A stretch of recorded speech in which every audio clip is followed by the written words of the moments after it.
Let's go to Hebrews 12 and 25 through 29. Let's read that together. See that ye refuse not him that speaketh, for if they escape not who refused him that spake on earth, much more shall not we escape, if we turn away from him that speaketh from heaven. Whose voice then shook the earth, but now he hath promised, saying, Yet once more I shake not the earth only, but also heaven. And this word, yet once more, signifieth the removing of those things that are shaken, as of things that are made, that those things which cannot be shaken may remain. Wherefore we, receiving a kingdom which cannot be moved, let us have grace whereby we may serve God acceptably with reverence and godly fear. For our God is a all-consuming fire. And that is Hebrews 12. Amen. So there's, of course, many things we can talk about here, but I want to move today a little slower. I've been enjoying the lectures by a professor out of Toronto, professor of psychology. His name is Jordan Peterson. I'm sure some of you guys have heard of him. But it's amazing how scholarship has changed when regarding the Bible and or Christian civilization. It's amazing. 10 years ago, 20 years ago, when you heard any scholar talking about Christianity or religion, they would poo-poo it. They would think it's a joke. They just think it's like, mythology, and it's, just, okay, nice poetry. But now you have 25% of the scientific community that now says they're theist. That is a huge change from the 1980s, when about 99% of the, quote, scientific community was atheist. Okay? So you have a massive change even in the, quote, scientific community, right? Where now all the evidence is pointing towards an intelligent mind. We talk about it all the time, which is immaterial or beyond time, beyond space, which is beyond time or eternal, which has incredible knowledge because all the mathematics, constants, conditions that hold the universe together with all the fine tuning was put there not by random, but are all connected, such as the mass of the electron, proton, you name it, changed by a little bit and is gone. The whole universe collapses. So the more scientists are studying into the reality of the universe, the more it's confirming that there is an intelligent mind that is behind. So we know that the whole universe, of course, and we know now the whole communities that are based in objectivity or materialism, that are trying to look at the objective universe, try to find evidence of why it exists, etc., are not, even they are forced now to look at the reality. They're forced to admit that their scientific arrogance in the 80s and 90s and their atheistic surety is not as solid as they thought. So now you have people like Jordan Peterson, Professor Emeritus out of Toronto University, now talking, they're just praising Christianity. It's like incredible. They say they're not Christian. Just like who was the famous atheist who said that he railed against Christianity his whole life and then he became Christian at the end of his life? Conveniently, right before he left. Who was that? It was the father of atheism, one of the fathers of atheism. Major figure. Just somebody can Google that. I bet you can find it right away. I can't. No, not Bertrand. It was a famous atheist philosopher who right before he passed, said, you know what, I believe in God. And then the whole atheist community came after him saying, you traitor, how dare you? Flu, that was a flu. One of the real, pillars of the atheistic philosophical world, okay? But you see this now in academia. You see so much more respect for Christianity. It's incredible. It is incredible. And I highly recommend looking at Jordan Peterson's biblical series. It's a very fascinating psychological, take on the biblical. Now, I'm not saying, he's not a believer. But he believes, he sees how incredible the Bible is. He sees how incredible the Bible is. He explains it almost like the internet. The Bible, he says, is close to the internet because it's a text which is hyperlinked together. He made a graph which has all these arcs, all these like billions of arcs that are, all these different colors. And it shows how the Bible is actually linked and hyperlinked together. So it's like the internet. And then each word is linked to other words. And each concept is linked to all these different concepts. They just don't have the hyperlinks, that you can click on. But the Bible itself is so interconnected. And he says when he looks at it and he shows the actual graph, it looks like a piece of art. Just those hyperlinks, how it's connected. Okay? But beyond that, he's taking a very critical approach to how the proponents of the historical critical method at Harvard, that's how we're trained in it, and it just skepticism, basically a mocking skepticism of religion in general and particularly Christianity in specific. So you see this whole power structure that's been lying to us and indoctrinating us really with creating the atmosphere for real Satanism to flourish. Whether or not they're aware of actual Satanism, whether or not they actually believe in an actual metaphysical Satan, or whether or not they believe this sort of atheistic Satanism, doesn't matter. They're creating the environment, the political environment in which Satanism can actually flourish. Okay, you're talking about killing babies, 54 million babies, and abortion, culture, and et cetera, et cetera. They call it women's health services, but you can't get a mammogram there. You can't get an ultrasound there. You can get killing babies there. That's what you get. So you have all these different things that actually incorporate the culture of what Satanists actually want, actual Satanists who, actually do human sacrifice, who actually want to do baby killings, and historically have done those things. Creating the environment for more deviant forms of sexuality, homosexual political agenda, transgender political agenda, confusion of the gender dysphoria on a mass scale, saying that there's no biology exists anymore, and then our gender is just how we feel. I mean, you hear me ranting about this every day. Every day you hear me ranting about this, right? So I'm not going to rant about it today, even though I have just a little bit, okay? I'm not going to go on like this the whole day. But this is a scenario where we're existing in, okay? And then, of course, that's the context of where Godism comes into play and why Godism is so important, because it's the opposite. Godism is not allowing the culture and the civilization and the atmosphere in which actual Satanism can exist. And it is, of course, a culture of freedom and sovereignty and responsibility, and loving God and loving your neighbor. And that's why all the peace ninjas we're training, because we train so that we can love God and love our neighbor, right? So that we can be sheepdog that protect the sheep from wolves and predators, etc. So this kind of culture, and of course the Constitution is a representation of that, is the real battle that's happening on the cosmic level. Okay, so we're talking about all these things in verse 27, where these things are being shaken, but of course we receive a kingdom which cannot be moved. It's an unmovable kingdom. It's not because it's only a kingdom in the mind, or it's only a kingdom in the mental space, or cognitive space, or psychology, or in the spirit. This is a kingdom that in the end of time, will actually be on earth. And that's what every Christian, if you're a Christian, you have to believe that. You have to believe that Jesus is going to return, that he will establish his kingdom, and he will rule the world with the iron rod. You have to. You as a Christian, you actually can't believe in democracy because the Bible is very clear that the King of Kings is going to return, and there's going to be a kingdom. It's going to be a kingdom where the whoremongers and it says the dogs, the whoremongers, the licentious, it says the homosexuals, they will be pushed out of the kingdom.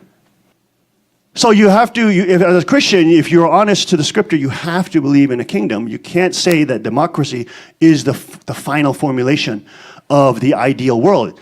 And of course, Father said that all the time. So this is what happens in the reality of democracies. They do not last, and they cannot last, because at some point you will have mob rule, and at some point the majority will decide to destroy the rights of the minority. So he goes into a whole discussion, which I found quite well done, about logos, okay? How Western civilization is founded on logos, which is interesting, because here we have in the Bible, we have the idea, of course, in Genesis, of man and woman being made in the image of God. Okay, man and woman being made in the image of God. Okay, so there are differences, obviously, but they are made in the image of God. That means, he was saying, that's an incredibly crazy thing to say, not about man and woman, but just that all human beings All human beings have an element of divinity within them. That's a totally bonkers idea to come into existence like 5,000 years ago. It's totally crazy. Because when you look at the history of humanity, you see a lot of tribalism. You see a lot of, in that tribalism, you see a lot of that binary dialectic, where it's sort of us versus them and all this kind of thing. And in the Judeo-Christian culture, whether believers or not, they're still human beings made in the image of God, you see? Even if they're a criminal, they're still human beings made in the image of God. So that's like in the ancient world, that's such a incredible statement. Because look at for example, Hindu caste system. Not all human beings are the same. They're not all made in the image of God. There's untouchables, there's ones that are worse than animals, right, etc. So this is not consistent throughout culture and time. Look at the Egyptian. You had this huge slave class. You had the huge god class and the pharaohs, etc. Whatever civilization you look at, you have that,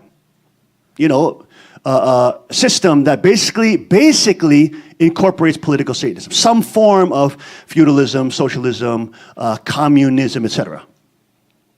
Which then leads to the larger principles of a super elite class or a gifted enlightened class, you see, that is supposed to rule over and centrally plan over everybody.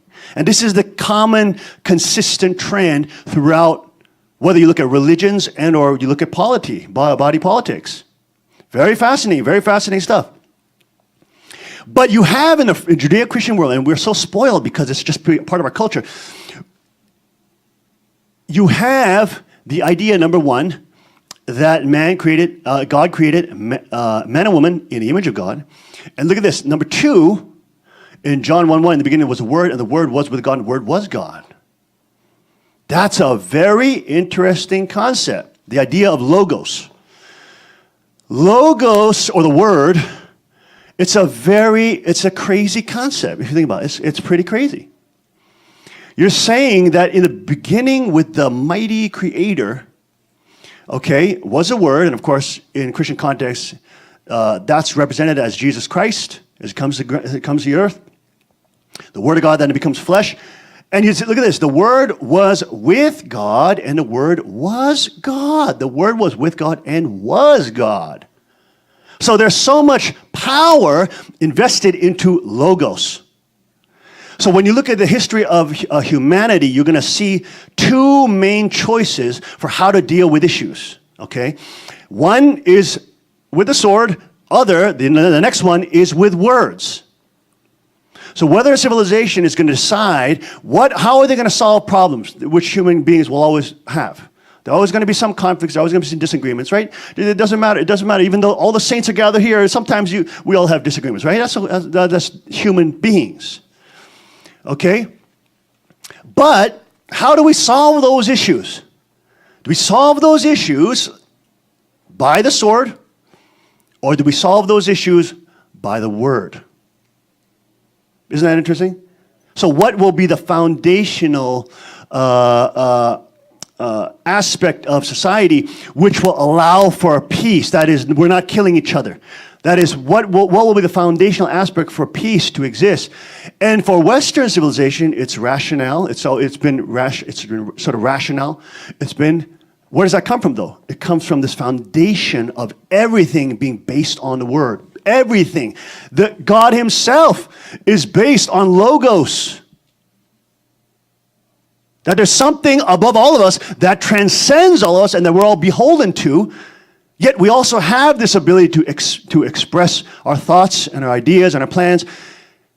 And then by debate or discussion, whatever, we can then we can put them out into the atmosphere, and then people can decide based on words, right? Based on words, not right equals might. Not I gather all the power and then I kill everybody who's against me, and then that's what makes me right. You see what I'm saying? Which is how Genghis Khan did it, which is how the Chinese emperors did it, which is how the sultans of Arabia and Islam did it. You name it.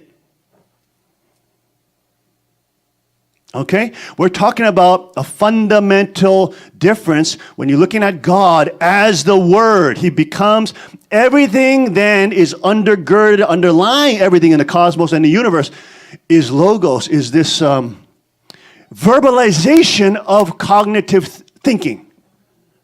articulated patterns of speech, which then manifest reality. You see what I'm saying? Things that were in God's mind, things that were with God and in his intelligent cosmic mind, okay, and then are articulated, and then comes into existence the mountains and the rivers and the waters, you name it. Isn't that interesting? So in the same way that we, in the image of God, we can see something, we can say, for example, in the future, in 3 to 5 years, I want to be in this realm. You know, I want to do this and that goal. I want to do this and that mission, whatever it is, you know, whatever. I have this plan or this dream, whatever it is, right? And I have this 3 to 5 years. That's what I want to do. That will be what I call my land of milk and honey. And I'm not saying don't get like, what is it, pagan about it, you know what I'm saying? But how we can look 3 to 5 years in the future, we can use our imagination and cognitive ability to imagine that through imagination and allowing the mind to take the dangerous roads. For example, if I'm climbing down that cliff, which I see right now, what would happen to me? I would fall off and fall at the speed of gravity, and I would splat on the ground like a big egg that's getting cracked on the floor, right? So your mind can see that, and in your mind, your imaginative you dies, so that you in reality don't have to die.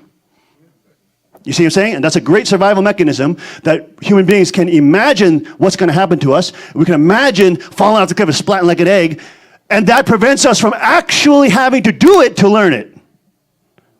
You see what I'm saying? So there's power of the mind then to articulate, to formulate thoughts, and then to articulate it into verbal language, which then impacts other minds, right? This power that then impacts other minds. This power of this logos undergirds everything in the Christian realm. In the Judeo-Christian realm, it is the words, the logos. It's not only with God, it is God.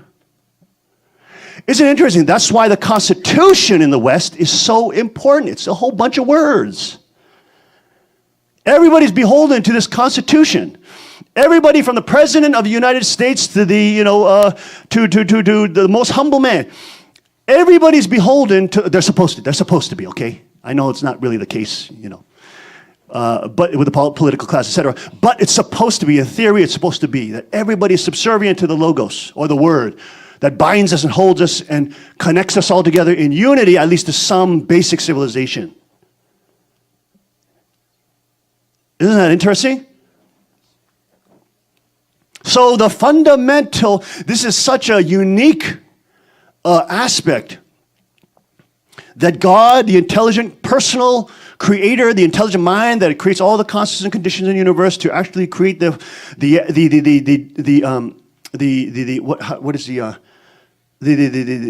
ability for the universe to have life, right? All that is not just in his mind. It's not just in his mind. There is a word there, and that word then projects out of the mind and moves into action and then creates and manifests reality. Isn't that incredible? Isn't that interesting? So the fundamental preeminence of logos, or the word, is actually it's part of the core of the debate tradition, for example, or battling of the minds, for example. Instead of just battling might equals right and who has a bigger army, etc., it's battling with the mind, which is supposed to be the framework of, democracy or a republic, right? We don't just go and kill people if we disagree with them. There's due process, there's jurisprudence, right? The fundamental aspect of American jurisprudence, for example, or even criminal law, is what? The person is, there's something within every human being, no matter, even if the whole world, the whole majority says, this person's evil, he needs to be killed. That we say, no, there's something fundamental there that he's innocent till proven guilty. Show me he's bad. Make your argument that he's bad. Show the evidence that he or she is a criminal or bad. Innocent till proven guilty. It's the foundation of a civilization that views every human being as made in the image of God. Even though he turned into that kind of, we have to create our own values type thinker, he did warn. He was greatly in despair about the fact that when we remove the fundamental foundational structure of meaning, that is, quote, the God ideal, so to speak, from Christianity, and we take that from under the rug, he believed that we're not going to become all rationalists, we're not going to all become, scientists and everything. It's going to create absolute havoc. And he predicted in the 20th century, you're going to have hundreds of millions going to be killed because they're going to take on, as you get rid of God, you have to replace it. You have to replace it with something else. And pathological, psychopathic ideologies will come in and take its place. We'll create some subculture of meaning. We'll create some subculture of group identity. We'll create a hierarchy, etc. All those kind of things. And then we'll massacre millions of people. And that's what happened. It's exactly what happened. He prophesied it. Nietzsche prophesied this in the 1800s, late 1800s. This fundamental foundational structure of Western civilization or rational discourse, when it's replaced, it's going to be replaced by nihilism, this great despair. Nothing is meaningful. Nothing has meaning. We're just floating on a big rock. We're apes. We're just advanced apes floating on a big rock. Nothing has meaning. Whatever we do is meaningless. And then, of course, you should ask that person, was that a meaningful statement? The statement you just said, was that a meaningful statement? Am I supposed to believe it? Am I supposed to take you seriously? Am I supposed to? You see? Because they're just stating something that they believe is meaningful, but yet they say nothing is meaningful. So it's this endless cycle of despair, which then, of course, will create tremendous pain, angst, and spiritual, frustration, and, of course, suicide, etc. So it will either be replaced by nihilism, or on one extreme, or on the other extreme, radical ideologies, pathological, psychopathic ideologies that focus on power. Power. Ends justify the means. Marx. Ends justify the means. Marx. Religion is the opium of the masses. Right? Then, of course, it's then replaced, the foundational structure is replaced by this, and then you have this kind of new formulation of an ideology that's actually more like a cult and more like a religion. And of course, that is actually seeking to control state, centralize power, and get all the guns to themselves, disarm the population so they can do whatever they want. So he refers to this whole, this metaphysical, fundamental, foundational structure, in his view, as like the God ideal, okay, the Judeo-Christian God ideal, okay, of this logos and of this incredible intelligence and wise being that creates this incredible universe that we reside in. Okay, so he refers to that like that. And of course, he refers to it in these Jungian metaphors, like dreams. Like he calls that the dream state. I mean, it's kind of a pejorative, But anyways, that's how he's looking at it, okay? In like what he calls the dream state or the dream realm. And you remove all that, and then you get, in a huge vacuum, you get either this great despair of Western civilization, which happened, right? Women were taught, you got to go into the workplace. You're defined by your work, and work makes you valuable, and what kind of job you have is what gives you value. No, you don't have value if you're maternal, or you're a mom, or you're a housewife. Those are all pathetic, traditional slave roles. You're only valuable if you work. You're only valuable if you're in a big company. You're only valuable if you're a manager. You're only valuable if you make as much as the guys. But what happens statistically, women are now depressed. They're not as happy. Because their minds are not hardwired to be fighting all the time and not hardwired to be cold and to be non-emotional. They're not hardwired that way. They're hardwired around the fireplace and tending to the children while and being if they were pregnant. You can see that in the tribes, they're around the fire, and the men are going hunting and doing dangerous things to gather resources for their wives. So when we get rid of the fundamental Judeo-Christian cosmological framework that undergirds our jurisprudence system, our way we see, pursuing logic and rationale and evidence. This, of course, then helps create a hierarchy of competence rather than a hierarchy of tyranny. Right? Because in sociological studies, high IQ is directly correlated with, for example, income and how much one can make. Where you have a free and responsible nation, well, you're going to have the best place for those people who are participating in the Pareto principle, that square root percentage that's creating 50% of the wealth. They're going to want to stay in that nation because they're not being robbed, they're not being forcefully, taxed, etc. You name it, right? That's going to create wealth for everybody, and that's why it says, when the ocean rises, sea level rises, all the boats rise. Big boats, small boats, doesn't matter. All the boats rise. But the whole trope of Marxism and communism is this malevolent victimhood that, oh, look at them, they produce more than you. It's because they're stealing from you. Give me power, so I'll use a state, and I will take what they have and give back to you because it's really yours. You see, this is the lie of socialism and communism. And young people fall right into it. It's like the temptation with a snake. Right? And that's why you see democracies always collapse. About 300 years is a time frame, so historically.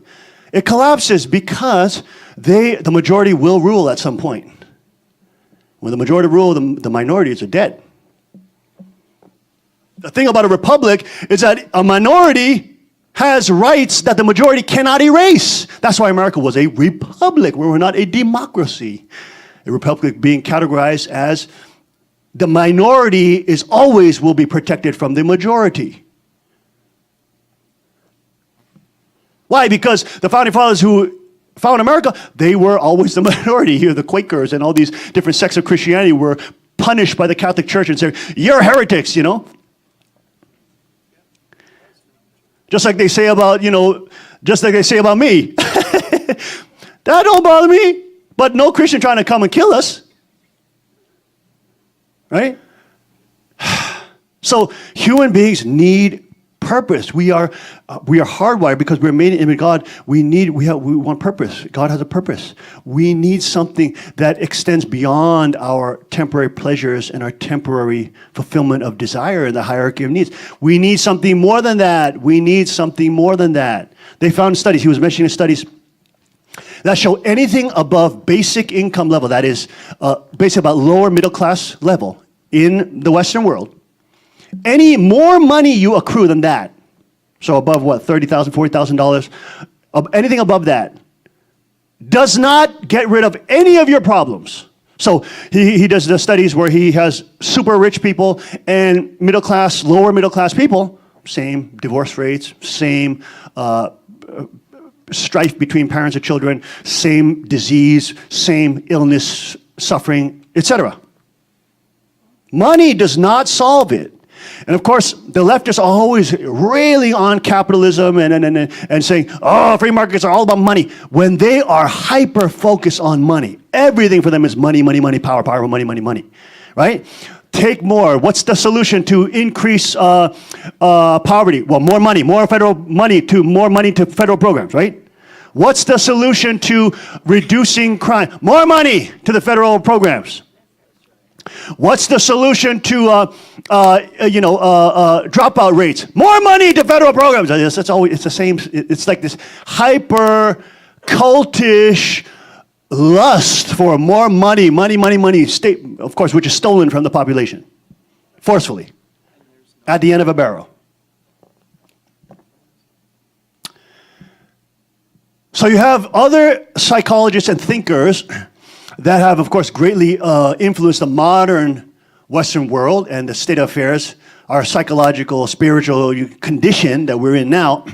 And you have Jung. You have Carl Jung, who was also a student of Nietzsche. You have Freud, who was also a student of Nietzsche, influenced greatly by that. And Jung was talking about humans living in like a dream, a mythological, epic dream. Okay? And also Freud talked about this with the unconscious mind. This idea that we're loosely unified subpersonalities. Isn't that crazy? loosely unified subpersonalities. So we're a combination. We're a combination of all these different personalities, which is like loosely unified by some mechanism, okay? But Jung disagreed with Nietzsche, who said that we could create our own values. Nietzsche believed that as we get rid of God, we are going to have to collectively decide what is right and wrong, decide what is morality. And I've talked about this, for example, in why I left Buddhism. Because the highest Anuttara Samyak Sambodhi realm of enlightenment that they claim, you are going to transcend good and evil, which means you will determine what is good and evil, which means you are becoming Satan. Good and evil is not going to be determined by you as a human being. No way. I don't care if you're a Buddha or it doesn't matter. You're not going to be able to determine good and evil. You do that, you're going to become Hitler.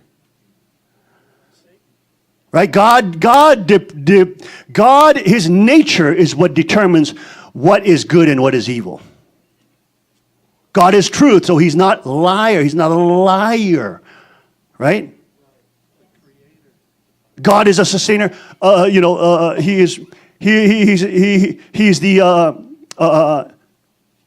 not a thief. How would I say? He's honest. He's honest.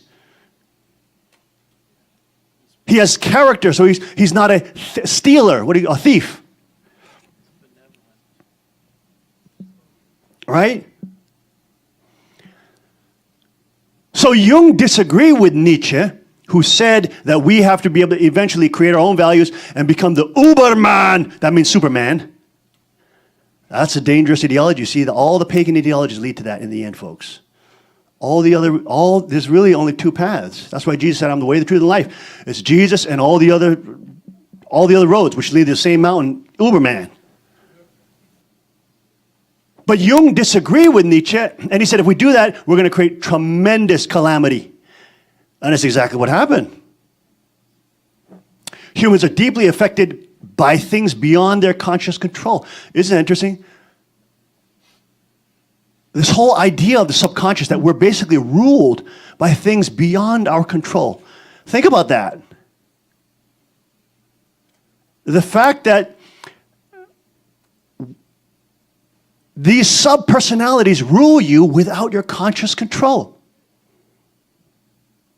And that you're constantly fighting and in war with and trying to come to grips with. And there's other formulas how to deal with that, right? You can meditate on the present moment. You can do this or that, whatever it is, to get away from that. Insanity. But the fact that we're controlled by something out of our control. This is a remarkable statement.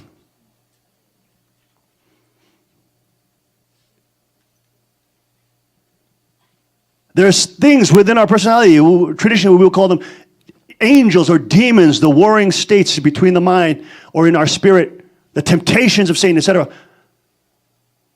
Even Jung realized that we are dealing with all these demons. That the nature of human nature is not some utopia and you're always happy all the time. Every human being experiences suffering. All of us are self-centered and malevolent, actually lean towards malevolence, not goodness. Especially when we take out the Judeo-Christian culture and there's this vacuum of nihilism. What's the purpose of doing good? There's no purpose. We all gonna die anyways. It's about as relevant as telling a male lion not to have sex with multiple female lions. Or forcibly, yes, basically rape them, right? It's about as relevant as that. If you believe in evolutionary biology and that mythology.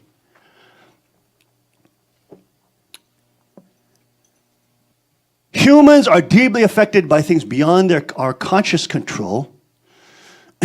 In a Christian realm, we would say there's a whole spiritual realm that we don't see.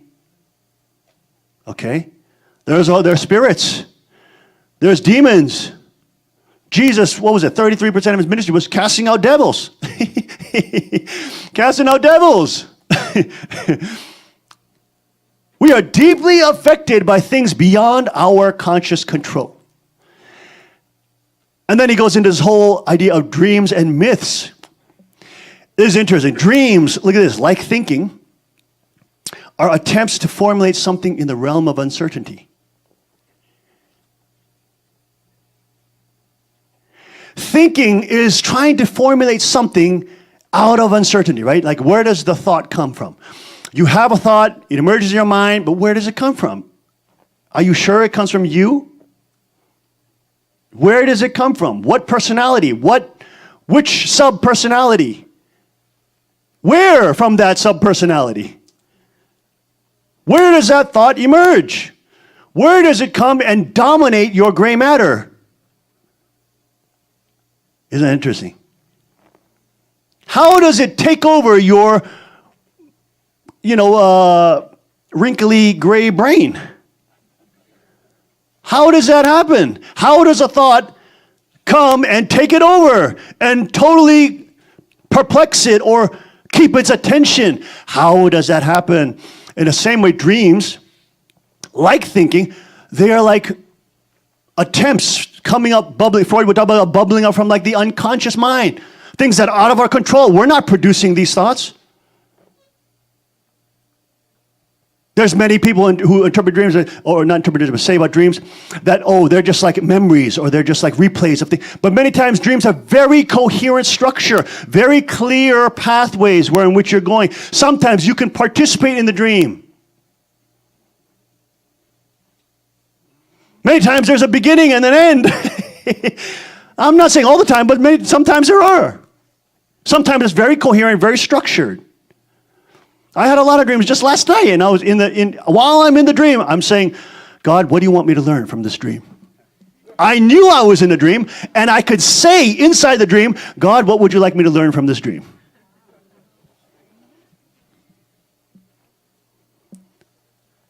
Right? There are many in the Bible, we talk about them as God sometimes give revelation, future events, seeing what can happen, warnings, right? Jung talked about dreams as like the birthplace of thought, that our thinking and our ability to formulate thoughts came from not the waking state, but the sleeping state. That our dreams actually stimulated human thinking, and dreams stimulated human exploration of their mind, these visions and imaginations they could have. Isn't that interesting? And we do see in the Bible. We see in the Bible God uses dreams. How many people in their dreams encounter God? Right? Yeah, see, a lot of people. So Father told us to write autobiographies. Remember this? He commanded each one of us to write autobiographies as kings and queens of the kingdom of God, co-heirs with Christ. Your story matters. Big time it matters. And it's the devil that says your story doesn't matter, especially when you're one of the saints. Your story doesn't matter, but it does matter. Because human beings are stories. We're not just flesh and blood. We're stories. As the quote, modern person gave up their relationship with God, they gave up their story. Which is a reason why they're always trying to recreate a new story in their own image, which of course leads them to more suffering and mischief and malevolence. And it's interesting because some of these atheistic professors are now turning theistic, are saying, hey, we've been too mean to Christianity after 50 years of Christian abuse. Of abusing Christians.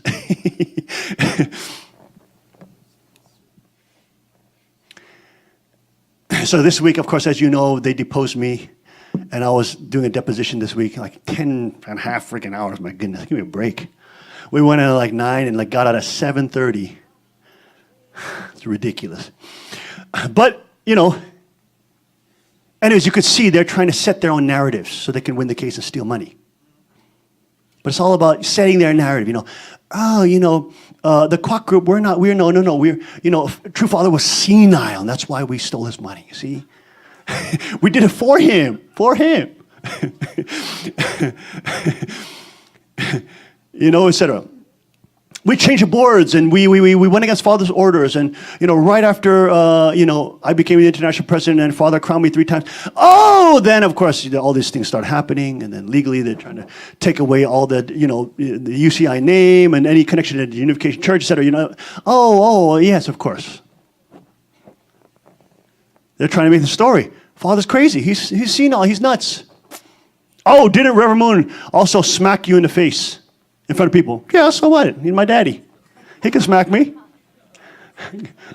Just like the God can smack me anytime he wants. I ain't got no problem with that.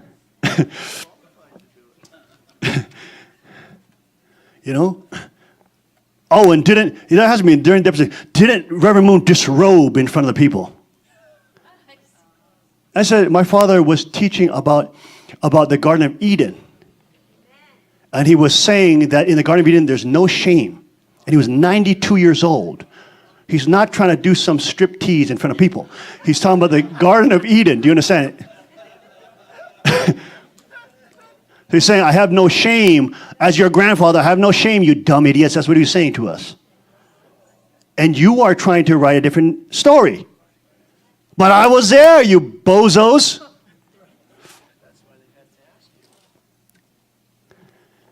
It's about creating that story, taking the story away, taking the story of God's fight from the beginning to have his children be his children and not Satan's children. Taking the story of human responsibility away and saying, oh, it's victimhood. And the Savior is not Jesus, is not God, it's Lucifer. So he also discussed, interesting thing, that the decline of prayer in the Western world is caustic, it's corrosive, it's destructive. Now there's no more prayer. Prayer is going down in the Western world. Of course, now you see with Generation Z, the young generation is like 80-year-old, 10-year-old kids, they're now becoming very conservative. Right? Just like the kids in the 60s, their parents were very conservative Christians, and then they become devil worshippers. But now the devil worshippers took over, and they're running the public schools and running all the things and censoring you on Google, and you can't have any free speech, you can't have any free thought. And now the Generation Z is saying, I don't want to be no devil worshiper, I'm a Christian to make you all angry. I'm going to accept Jesus Christ to make you all angry. Stop telling me to worship Satan. I'm going to worship Jesus. Just to piss you off. So the lack of prayer in our culture has deeply harmed the civilizational psyche, spirit, our psychology, our makeup. It has harmed us because we have no more time to get away. And even though you try to take a vacation, you're still bombarded by advertising and marketing and whatever it is. You're just endlessly bombarded. There's no time. There is plenty of time, but it's made to seem as if there's no time to spend time with the timeless. With the timeless creator, who's not an impersonal, metaphysical cosmos. He is a personal being who loves us and wants to deal with us and knows all our flaws and sins and wants us to turn to him. We're a combination of so many forces, spiritual, psychological, mental, emotional, intellectual, will, etc. Also other extra personal influences, home, family, co-workers, demons, angels, spirits. But we are often self-centered and malevolent and experience, obviously, and everybody will experience suffering and pain in life. It's hard for a nihilist to be serious when they experience pain. Because pain confronts you with so much realism and sensory overload that you can't deny that you are alive. And that's why God allows us to experience pain in our life. He's not going to take it all away. The Bible says not pain, it's not going to go away. He said that he'll wipe away the tears from your eyes. He didn't say he'd take away all the pain. So that, of course, God allows us to experience pain so that we can find the reality of that we are, and not get deluded thinking we don't exist. We can experience that we exist And when we experience we exist, we're going to ask the questions, why am I existing? That's called existential questions. When you experience pain, you exist, and then you're going to ask the question, why do I exist? That's an existential question. And that's going to lead you, if you keep probing it towards truth, it's going to lead you eventually to God. Even though you go through science, like all these scientists who are now becoming theists. With something greater, but it fails. God allows us to experience suffering pain. It's good for us because we're going to find that we exist. And no matter how much you try to run away from your suffering and pain, you're going to still find it's there. You're just going to find that all the temporary fixes and all the drugs and all the sex and all the alcohol won't do it. It won't do it. You're still going to feel terrible and cruddy and dirty and homeless.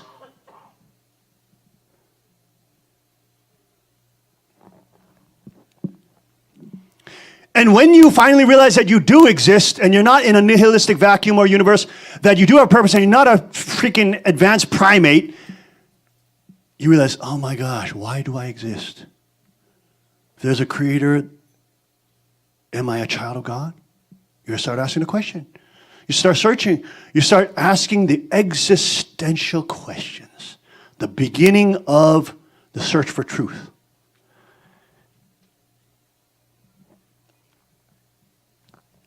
And if you're honest and noble about it, you will discover that there is one way, truth, and life. And his name is Jesus Christ.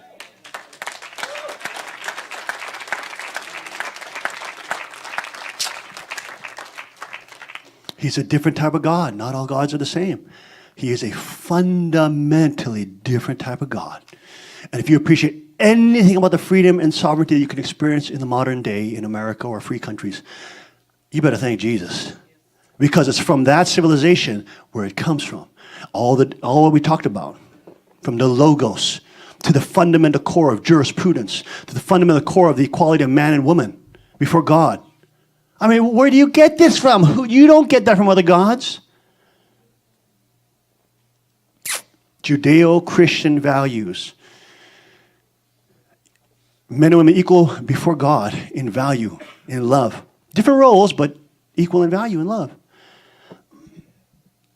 Prayer lets us get back to foundational meaning, purpose in God, our relationship with Christ, purpose in God, relationship with Christ, foundational meaning, purpose, relationship. It allows us to get back to our fundamental relationship that unites us beyond time and space, across time and across dimensions, into that which started it all.